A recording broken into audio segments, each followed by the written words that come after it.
This is Taking the Lead, a podcast for B2B tech professionals, leaders, and executives who want to learn from female icons in the tech industry. In each episode, host Christina Brady interviews women who are driving revenue for some of the most respected tech companies in the world. Are you ready to get inspired? Hello, everyone, and welcome to another episode of Taking the Lead. I am Christina Brady. I am the Chief Strategy Officer of Sales Assembly. We are a resource for all B2B tech companies to scale by supporting every single role in your go-to-market org and also supporting your infrastructure and various lines of business. If you want to know more about Sales Assembly, you can visit us at www.salesassembly.com or just find me on LinkedIn and send me a message. With that being said, I am so excited to welcome my guest for today. I have Kristen Habacht on the line. Kristen, hi. Hi, thanks for having me. My gosh, absolutely. I'm going to do a brief intro, but I can't wait to dig in to your background because I'm going to say you are what looks to be the new President and COO of Shogun, but you've been doing a C-suite, you're sitting in each one of them and experiencing it, which I think is awesome. I used to work, when I worked at Glassdoor, I worked for an incredible, couple incredible CEOs there, but Robert Holman was the CEO. And one of the things that he loved was allowing his executives to sit in different seats and experience it and actually learn what those positions do. And some of the best talent in the world came out of that. And so for you, tell us just a little bit, go back to the beginning, whatever that means for you, and tell us your journey and what got you where you are to being a female president and COO of an incredible tech company. Yeah, that's awesome. Thank you. Yeah, so I started off in tech totally accidentally. I usually tell the story that I was out of college and I had kind of two job offers. One was to be an office manager at a tech company, and one was to work at the shoe department at Macy's. And that was kind of the two paths ahead of me. And so, who knows what that shoe department path would have led to, but I picked the tech company and it kind of all worked out from there. So I built up, from being the office manager there, and then I kind of stumbled into sales there as well. And then really that was my sweet spot that I found. And from there, I've worked at some great companies like Trello and Atlassian. I was the first revenue hire at Trello. I'd known the team from their previous startup. And then when we were acquired by Atlassian, I kept the Trello team running, and then I took over Atlassian's enterprise sales team. And then Atlassian was looking to build out this brand new team because they'd been acquiring a bunch of products and their motion needed to change slightly. And so I built that team out from scratch, which was an awesome experience. And then, foolishly, maybe I wanted to go back to the fun of a startup. It called me back. And so I left Atlassian, which was an amazing place, but I wanted to be back where it was like small and agile and we were moving fast, and which is exactly what I got. And so I've been at Shogun since leaving there, and Shogun was at a Series B when I started. We did our Series C while I was here. Like you mentioned, I started off kind of running the sales team, then I ended up running sales and marketing, and now most recently I'm kind of overseeing the whole place as COO and president, which has been a really awesome experience so far. Diving into, you have a lot of experience there that I think a lot of listeners either have been through maybe one piece of that or are about to, maybe feeling apprehensive. And being a part of companies going through funding myself, there's a lot of changes that you see kind of in all facets. And for you being a part of that last round, what were some of the changes that you saw kind of at the company level and things that you had to kind of quickly adapt to? Yeah, I think in general, right, whether it was at Shogun or anywhere, one of the things that I think is really important when somebody, especially when they leave a public, large company that has established this like product market fit and they have this engine that's just kind of moving, and they're like, I should go to a startup. I had a startup background. I knew what it was like, and I left from there back into startups. Sometimes people don't realize that when you are at a startup, at least this is my opinion, it is kind of a business that constantly changes every 6 months, every 6 to 12 months, right? Fundraising or no fundraising. I mean, it is fundamentally a different place, constantly kind of reinventing itself, because at that kind of scale, going from 25 employees to 50 to 100 to it is, you hit these break points along the way where you're like, oh man, we're never going to make it through this. And then you push through that. And then you hit another break point where you're like, what's this thing we're doing? And you hit another one. And it just constantly happens. And so funding is one of those for sure. And, with funding it's awesome, right? Because you have this money in the bank and you have this capital to play around with, but now the expectation is that you're going to take the money in the bank and make it into more money. It's not just free money for you to do whatever you want with. And so it's just, to me, I think a lot of that growth is operational, right? What would have worked with two salespeople can't work for 20 salespeople. And so what needs to change, right? How do you adjust that? What works for, 10 engineers doesn't work for 50 engineers anymore. And so how do you set those people up for success? You go from being a company that was all oral history and it was like, talk to Joe. He's been here since the start. Joe knows all the secrets. And then you're like, shoot, I can't scale Joe. I need to find it. And then it's like, let's put an LMS in place.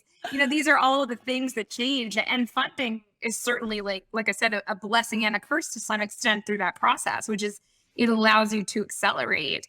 But you got to know what the return on that acceleration is going to be. Yeah. And it's easy to make mistakes with all of that. Yeah.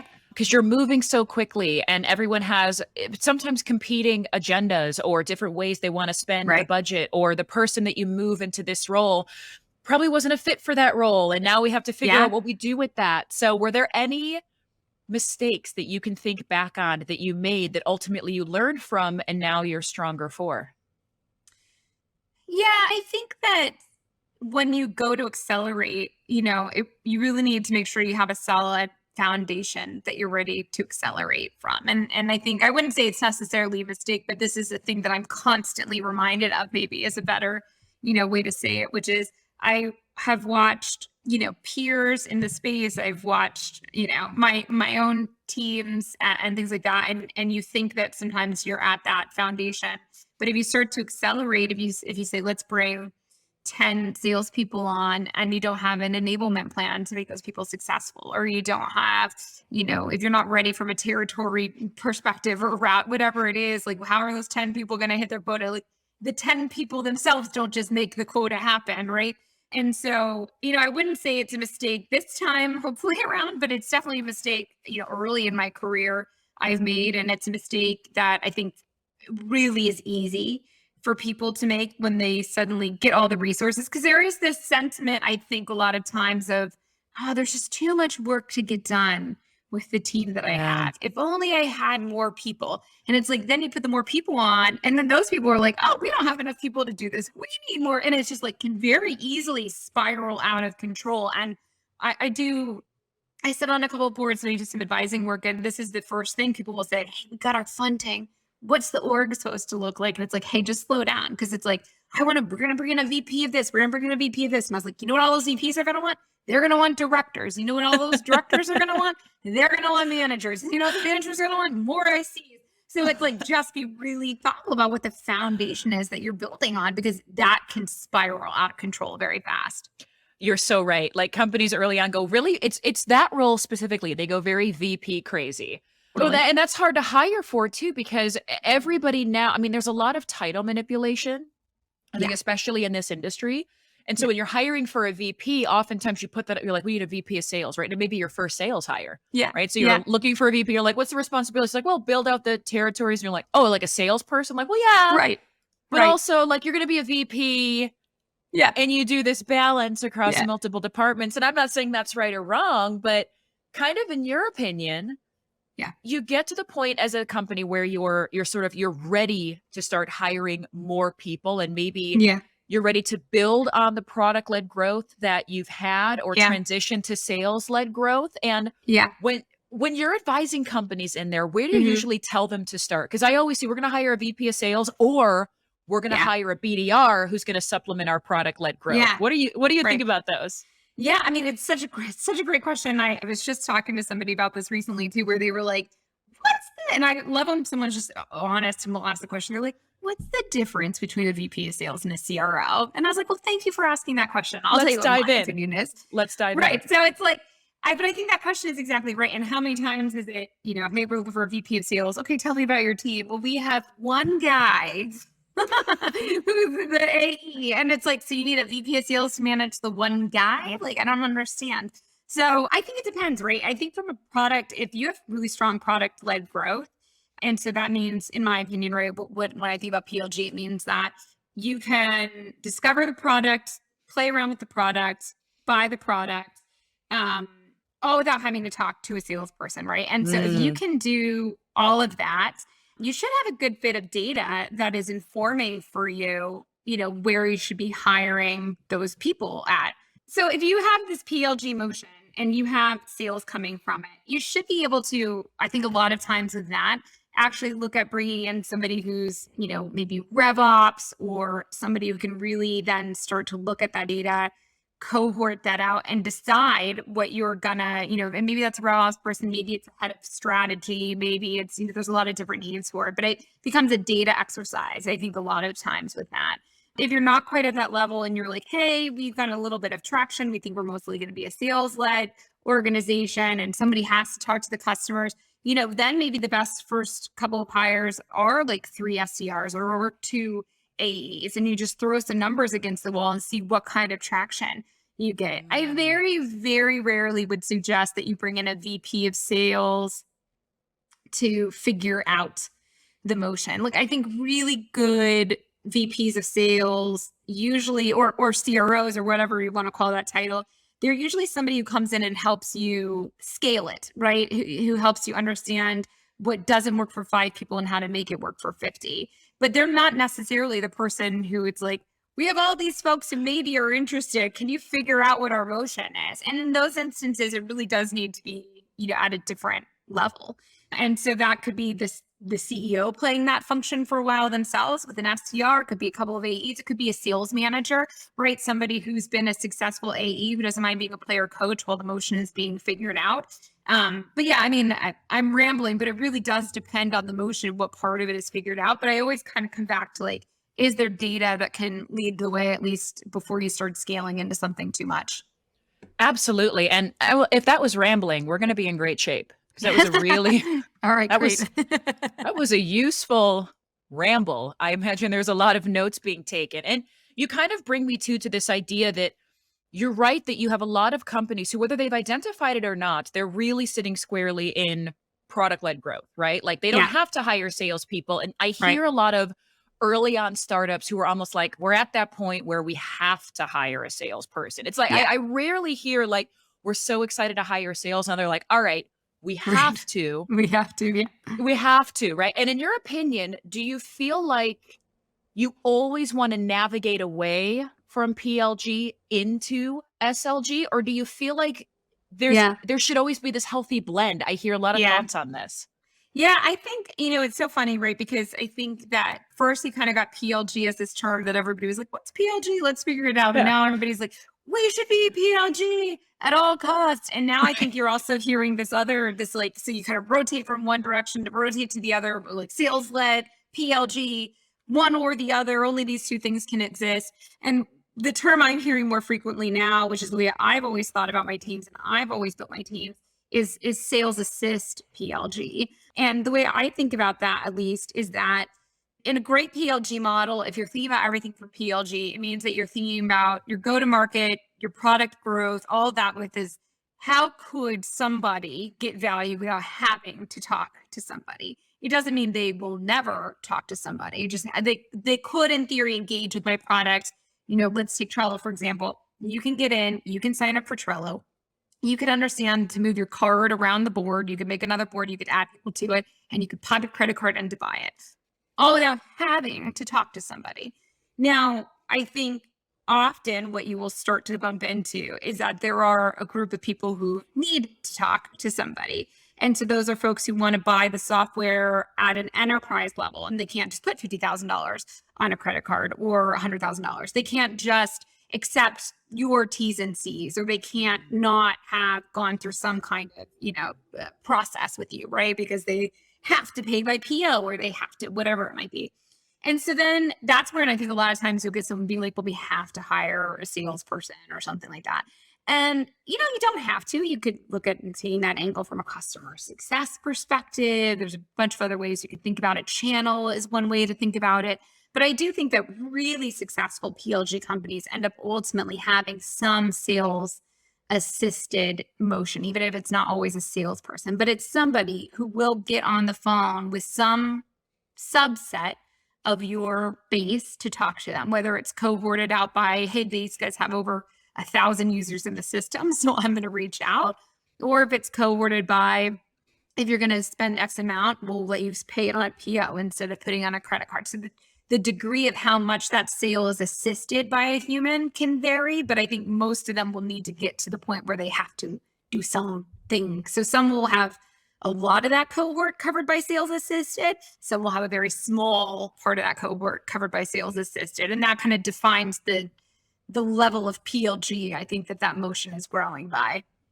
And in your opinion, do you think that it needs to be mutually exclusive? And I'm going to quantify this because another 3-letter acronym comes to word, MQL, because I find that you have companies where they start with a lot of heat with their product-led growth. And I'm like, okay, we have to hire salespeople. And salespeople are expensive and they take time to ramp.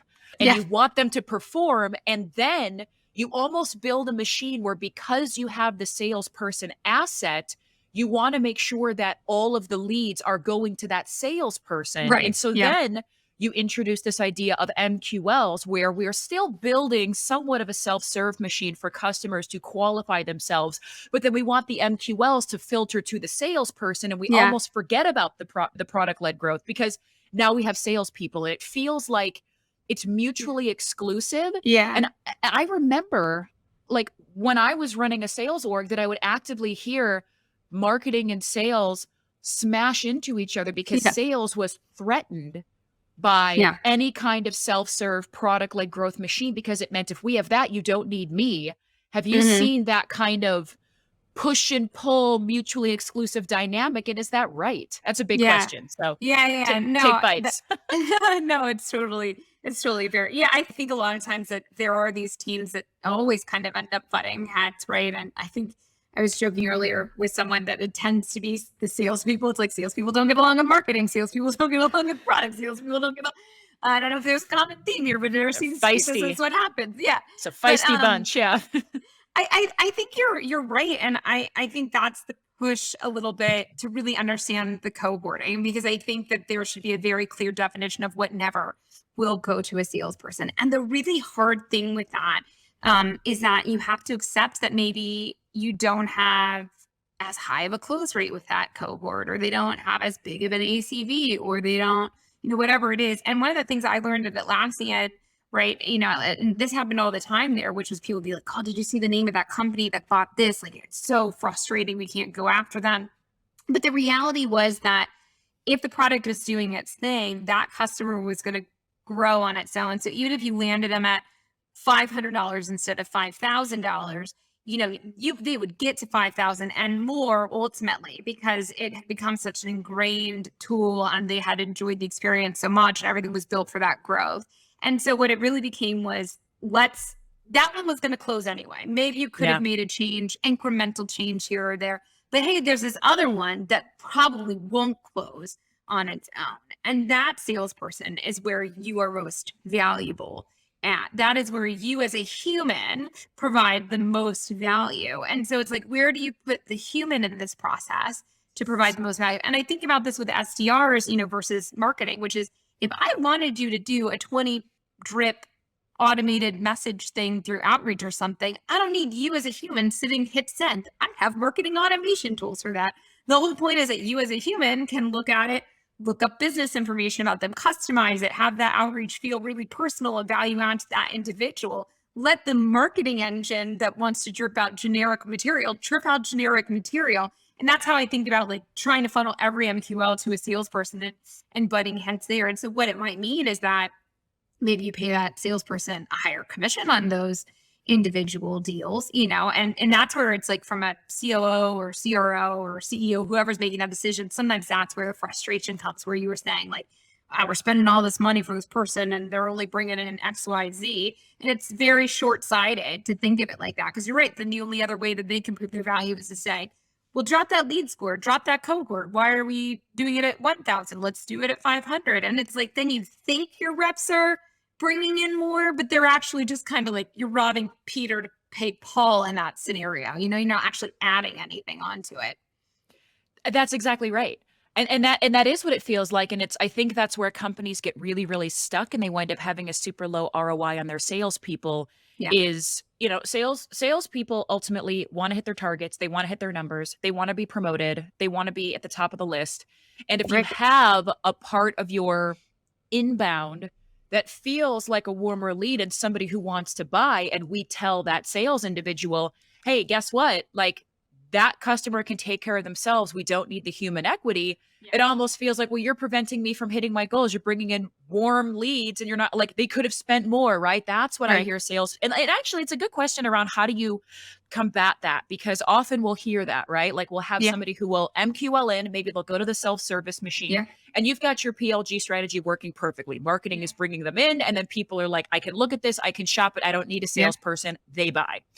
And then you have sales rep with large quota who is looking at all of the existing customers coming into the funnel and going, oh, well, this person bought on the self-serve model, but we left so much money on the table. I could have gotten them to spend so much more. Can I go after them? What in a situation like that, is that healthy behavior? Is that what we want? What creates a mechanism that works like that? Yeah. I mean, I think there's a few things, right? One is, I think comp is really hard, and people don't put the right emphasis against it, right? Because what I see a lot of times is these promise of these really big OTEs, and like, come join us, we'll pay you $300,000 as an enterprise sales rep. It's like, but your base is 70, and you're going to make the rest through OTE. And it's like, somebody like that, it's so ridiculous, and you are forcing them really to be in that environment where they have to do this unnatural action to try and get where they are. And so the first thing I would say is, like, it comes back a lot of times to comp and asking, what behavior do you want to incentivize? And if your comp is appropriately set, I think you don't necessarily have that problem. There's also like a cultural element to it, right? About, really explaining to reps when they join, like, what the business is and how it works, and what very important part you play in it. Right. And that your part is very important, and the engine's part is very important. And those two things can exist at the same time. Right. And so there's that. And then I think there is this other element, though, of like, somebody comes in, that deal could have been for bigger. I think that's where it's a question for me of like, is that an account executive's job, or is that customer success and account management? Maybe there should be a person who's coming behind trying to expand that account. Still don't necessarily think it's an account executive, because an account executive's job is to get you to say yes. You already said yes. So like, if the answer is you should have said yes and then, well, it's like, but then let somebody else do the and then. Like, we got the yes. That was your job. Your job was to get a contract in place. Your job was to get the buy. The buy is done. Now we got to get it bought more places. That is a challenge too, but that's a different skill set.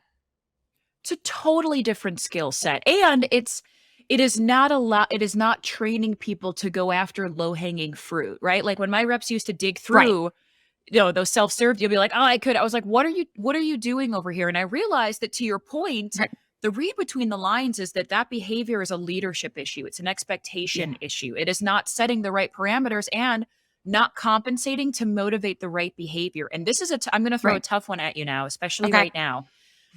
There's a lot of questions around comp just floating around in the market. And to your point, there are some unicorn, non-sustainable offers that we are seeing right now. Like, companies are going to have to right size.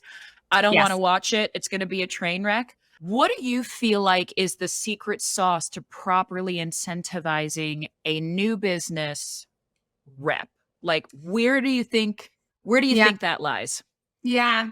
I mean, I'll tell you how I've always done comp. I don't know if it's like, I don't know if I've figured it out either, but what I do, which is maybe a little controversial, I actually try to avoid accelerators, decelerators, anything like that. What I say is, I have given you a reasonable quota for you to hit. Like, if you miss this quota, we have failed at our quota setting for you, which means that you shouldn't be able to miss it by very much. You probably also shouldn't be able to over attain by very much. But if you do over attain, That's great. Let's say your comp rate is 10%.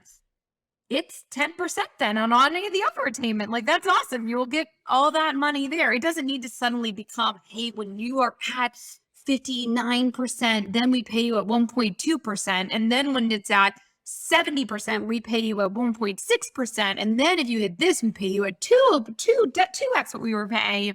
It's just it's a game then. And if you make a game for somebody, they will look to game a system. And for me, what I say is, your quota is $1 million, you get 10% of $1 million, and like, that's what you get. And if you somehow sell 2 million, that's awesome. You'll get 10% of 2 million. That's your accelerator.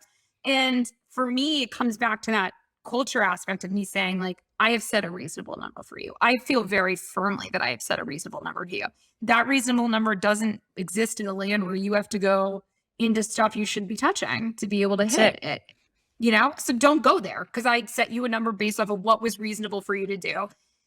That's my comp philosophy. I also tend to sit a little bit more on like the 60-40, 70-30 base to commission split versus like a 50-50 or below. And that's been an evolution in my thinking after having been at Trello and then Atlassian and on. And I just have come to realize that like even a small percentage change from being 50-50 even to 60-40, you just get reps that are like, they feel a little more valued, they feel a little safer, and they still really want to produce for you, obviously, because it's a pretty good gig. Because the thing is, most people see all these reps leave at like the 9-month mark and stuff on LinkedIn. Yeah. It's because their guarantees have dried up and they're going to hop to the next guarantee, right?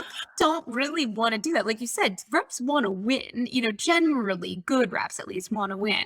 And so even by giving that little bit of a change in philosophy, you get it back in the way that they think about, in my opinion, working for you and with you as a sales org that is changing. And maybe you don't always set it perfectly, but they get that, you work together a little bit more in a partnership, I think.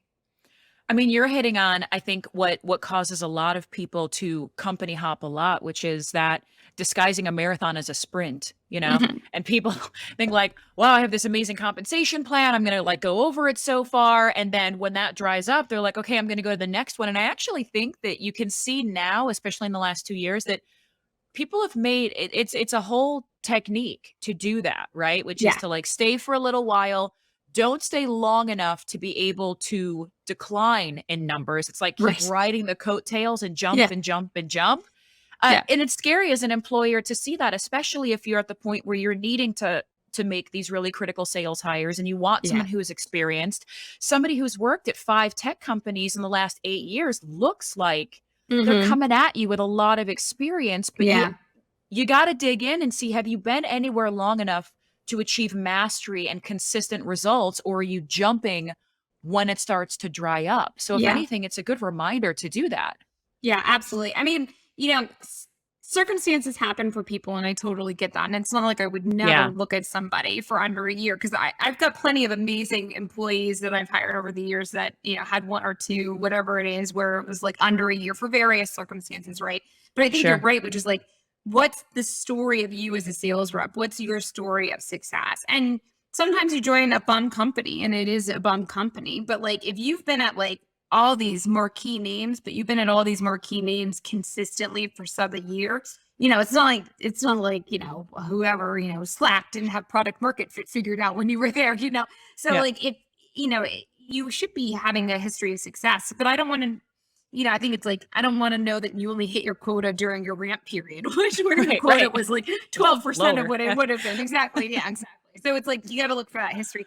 I think you're right. I think it's coming on a right size. I think this game can't keep getting played where reps are hopping this much, but the market's just been so hot. It accommodated to it, It did. I mean, the market, and to your point, it's a lot harder now to get down to the brass tacks of why people have made moves, because layoffs are abundant. And there's been some the most talented people in all of tech who have found themselves on the market. Yeah. And they're right in the pool with somebody who maybe doesn't have the talent other than kind of hopping when things start to dry up. And so it's a good idea to get really good at interviewing and asking those kinds of questions right now as you're looking to scale your org? Because you really you can't tell by looking at somebody's LinkedIn with like, No. you really now have to dig in and ask. The last question I have for you on Yeah. this, because I could pick your brain all day. I'm having a Sure. great time. I hope you are too. Yeah, it's awesome. I love it. We had our sales assembly big annual event for the first time earlier this week. And one of our speakers, Mary Shea from Outreach, kind of made this point that you have this tough issue to overcome with sellers on your team when it comes to comp and quota, because there's this unspoken rule that if I grossly exceed my target, I'm going to have a great year this year, but I've just proven to the business that I can do a lot more. And so the gravy train ends now.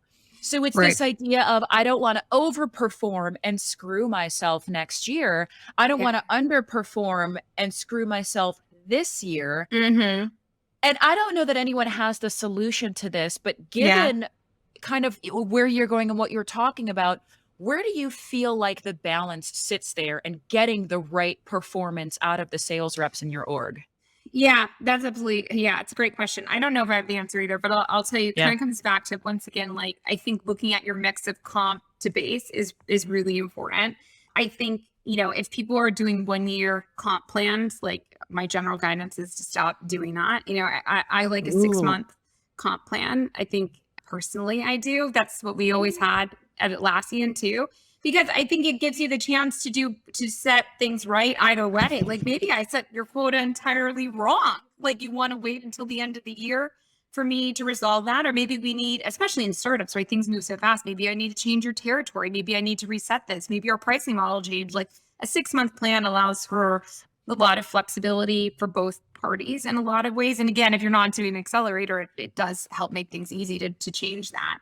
But I think it also comes back to, like, culture and management and understanding, if you're working really closely with your leader, I imagine they would know if you were holding back or if you were, whatever it might be. So, I think I don't have a great answer for it other than to say, I don't think there is a silver bullet. I think it's a handful of things. But I think for me, if I had a rep that absolutely crushed it, it's more than just the comp. I would want to keep that person around for whatever I could make them keep around for. It's like, well, what's the growth you want? What do you want to be? Is the rep the life for you? Is it, what else can we do for you? How do we make you feel valued?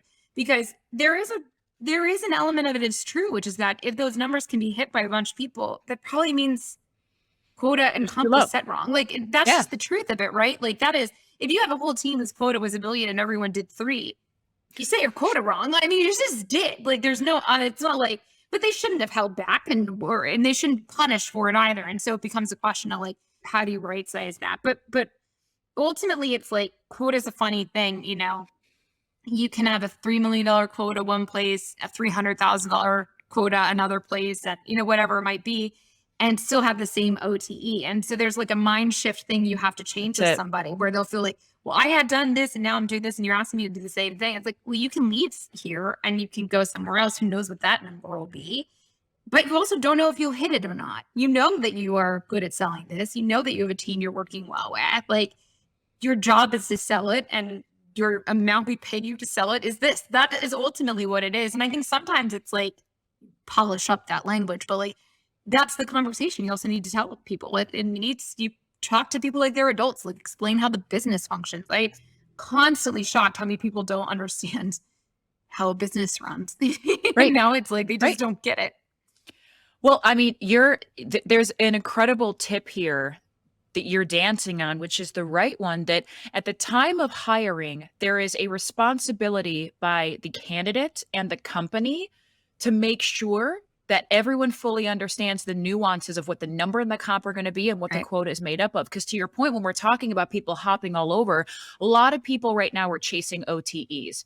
And they haven't had enough experience to ask the question about the attainability of that. So you could have one company with an OTE of 180,000 and another company with an OTE of 300,000.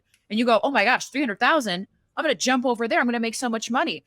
But if the company that has the $180,000 OTE has a better base commission split and it's based off of $150,000 quota and an ASP of $50,000 per deal, you're going to blow that out of the water versus I went to the $300,000 OTE with a $3 million quota and the ASP of 12.5, and now I'm underwater. And so it's like, it's those questions that I think the more you hop, you don't ask it. And so then you get there and you underperform. And now the company's not hitting the number, the reps aren't hitting the number, and we just jump. So yeah, that's right. Yeah. Yeah. And there's frustration, right? A balance for everybody. And then it just is super cyclical. And then they start looking for like, where's that low hanging fruit? So it does all like come back around, or the resentful of the machine that's selling, when why can't we take that revenue instead? So yeah, it's all interconnected for sure. And you're absolutely right, which is like, you got to be your own advocate in these conversations. You got to ask those questions. The fact that accidentally just came back around makes me feel really great. I was like, right. And then they go. It wasn't an accident. We got to say we knew it was doing that the whole time. We wrapped it back around. That's right. It just shows that none of these things are truly accidental. Like, they are all interconnected. Like, there's every element of building your revenue organization. One does impact the next. Yes. We can't forget that. Yeah, that's the thing with like the silver bullet thinking. You can't have silver bullet thinking because there is no, it's like, okay, we'll fix the comp plan. And it's like, well, then this other stuff happens. So you do have to think about it holistically. It is an ecosystem. Well, I could talk to you all day, but we are reaching the part of the episode with the rapid reveal. So are you ready for us to dive in a little more personally? Ready. Let's do it. I mean, Let's do it. Let's jump in. All right.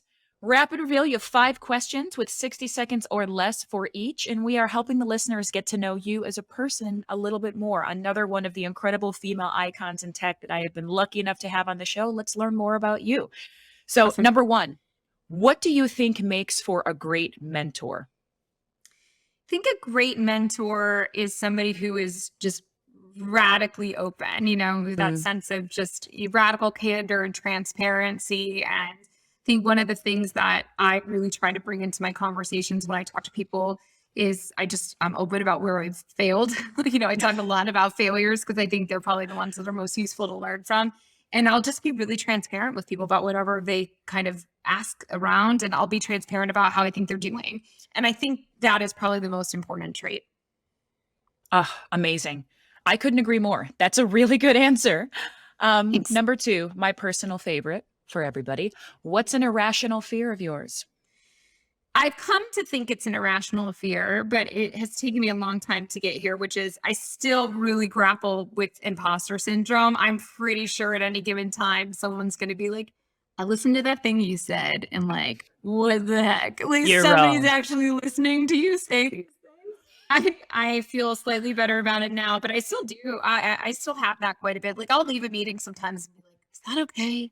Is that weird? Is everyone going to think that was full of, BS? So I think it's this testament to how far I've come that I think it's an irrational fear, but it still exists.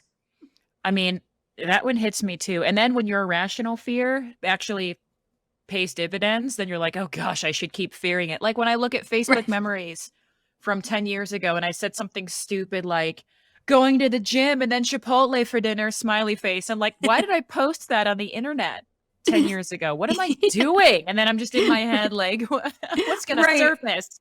Just like, why? But so now you know you liked Chipotle back then. So see, it was worth it. And I still do. Cilantro rice every time. All right. What is your earliest childhood memory? So I don't know if it's my earliest, but I have a hard time understanding where things fall in the timeline. But I remember my parents were sales reps, and we would get in the car and they would drive their territory. And I grew up in Atlanta. And so we had the South. So we'd go up to like Dollywood area, all the tourist traps, because they sold to these gift shops. And I remember going to like these meetings with them and taking the like little book of all the things that people could buy from, and just being like, one of my own little business card and be like, I'll be a little business lady. Like, I just remember thinking like, this is what I'm going to do. I'm going to be a little professional. And I'd like, a lot of times the stores would be in the mall and I'd see like mannequins with suits on. I'd be like, I'm going to get a little suit. And so anyways, that's one of my earliest memories. It just, people would ask like, what did you want to be when you grew up? And I'd always be like, I want to be a little business lady. I don't know what they do, but I want to be one. Well, now you're an amazing business lady. So I did you kind of childhood dream. You did it. Achieved. Yeah. You can buy any suit you want. I love that. Number 4, what's the last advice that you gave to somebody? I think not including this, because this was a lot of advice. This aside. Yeah. Things they're hard wherever you are, right? And I think I've talked to a lot of friends and stuff during this time period, and maybe I've even given this advice to myself a couple of times, but I think there's this real sense of, chasing grass is greener, like hopping for the OTE kind of narrative that we were just talking about. And I think that in my wisdom, my older age and my wisdom, I've kind of come to realize that everywhere is going to have a thing that's broken. You just don't know what the thing is yet. And so you should go for growth. You should go, if where you are is truly toxic, obviously, like things like that. But if you're always just hopping, thinking that oh, look at those guys over there, they've got it all figured out and we don't have it figured out, you'll hop and you'll find that it's not all figured out there. And I think this can be a work piece of advice. It can be a personal piece of advice too, right? And I feel it. I have kids. I feel it as mom guilt too, where I'm like, look at that mom. She's got it all figured out. I'm a hot mess who forgot it was field day. But it's the grass is not always greener. In fact, it almost never is greener. It's just less green in a different patch maybe than where yours is less green. And just really weighing that. And I think for me, it's loving the people I work with, loving the thing I do, having them value my time. That's the kind of stuff I've come to really value, instead of trying to hop to the thing that I think is the rocket ship or the thing that's all figured out. That's a healthy dose of perspective, right? It's the grass is greener where you water it, so just try to do the best you can where you are. I love that. And last, but certainly not least, what fills your cup? What makes you happy? I like solving hard puzzles. I like talking through those things. I like it at work. I like it at home. It's funny. We all in the morning we'll sit down, and my son's 9 and he's we'll all do Wordle together. And I was I love doing this. It's great. I never thought to do this. And I was I'm going to buy the New York Times crossword now because I just love solving puzzles. And, so whether it's a work puzzle, it's that question of how do I fix the GTM engine, or how do I do this, or how do I do that? And or if it's a personal thing, I think I really like it. It's maybe it's not an very exciting thing to say fills your cup, but to me, I think it's very rewarding. You're an incredible person and an absolute asset anywhere you go. Truly. Listening to your brilliance over the last 45 minutes, I'm better for it. You've certainly filled my cup with your advice. So thank you. I imagine I'm not the only one. People are going to probably want to connect to you, talk to you, and either hear about you or hear about your company. So where can folks go to find you and connect with you? Yeah, you can find me on LinkedIn. I'm on Twitter as well. It's just kind of my first name and my last name. And yeah, you can reach out to me any of those places. Awesome. Well, I want to thank you from the bottom of my heart for being an incredible guest on the show. And hopefully this isn't the last time that we hear from you in the tech community. You're doing lots of amazing things. Awesome. Well, thanks so much for having me. This was a lot of fun. Absolutely. And everyone, we will see you next time on Taking the Lead. Thanks for joining us on this episode of Taking the Lead. If you're looking for more inspiring stories from women leaders in B2B tech, then visit us at motionagency.io/takingthelead.